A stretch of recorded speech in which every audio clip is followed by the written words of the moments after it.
The call came at 11:42 a.m. My son had vomited, violently, in front of his whole class. I asked if he was okay. The nurse said no. Her voice was shaking. I called my wife. She didn't answer the first time. When she finally picked up, her tone was ice. "I'm at work. You're the father. Handle it." Click. No worry, no hesitation, not even a question, just distance. By the time I got to the school, there were 2 police cars outside, lights off, silent. Something had shifted. I could feel it in my teeth. A uniform met me at the front doors. "Sir," he said, "please come with me." Down the corridor, past the nurse's office, into a side room with no windows. "Please watch this footage." They hit play, and my world stopped breathing. The camera footage showed the hallway outside the cafeteria, kids filing in, laughing, normal.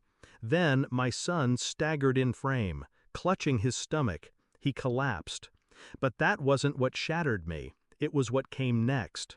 A woman, in sunglasses, hoodie, hair tied back.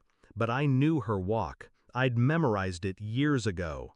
She stepped out of frame, dropped something into the trash near the water fountain, then turned and left before anyone noticed her. The timestamp was from 8:12 a.m. She was supposed to be home, sleeping in. She'd told me she had a migraine.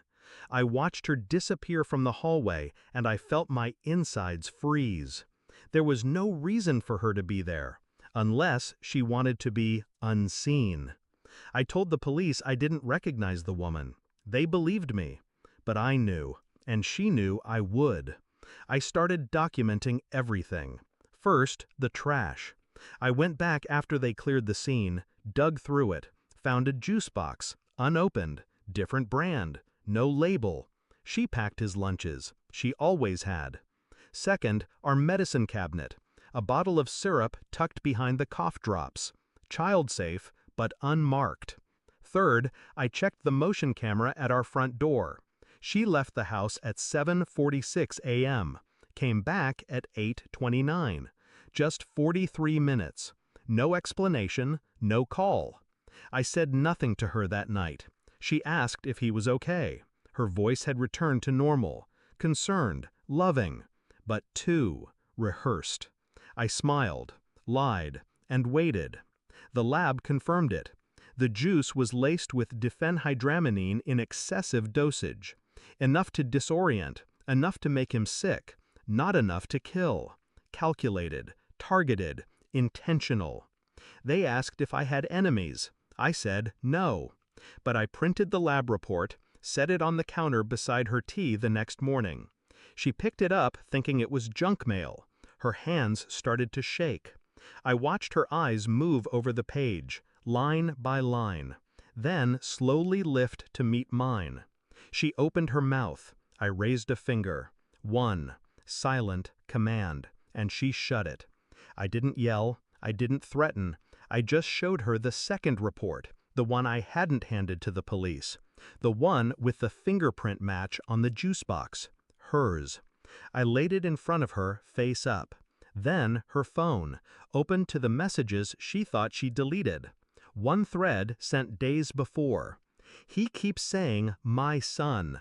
Sick of it. Maybe a scare will make him back off." Blocked number. But I traced it. A man named Daniel, a former coworker, from her job. They'd been sleeping together for months. The boy was mine, but I wasn't part of their plan. I handed her an envelope, custody papers, filed, stamped, irrevocable. Her lips parted. "You don't have to do this." I looked at her for the last time as a husband. I already did. My son is better now. He doesn't remember much, just a stomachache and sleeping in my arms at the hospital. He still asks where mommy went. I tell him she's somewhere safe, which is true, just not for us.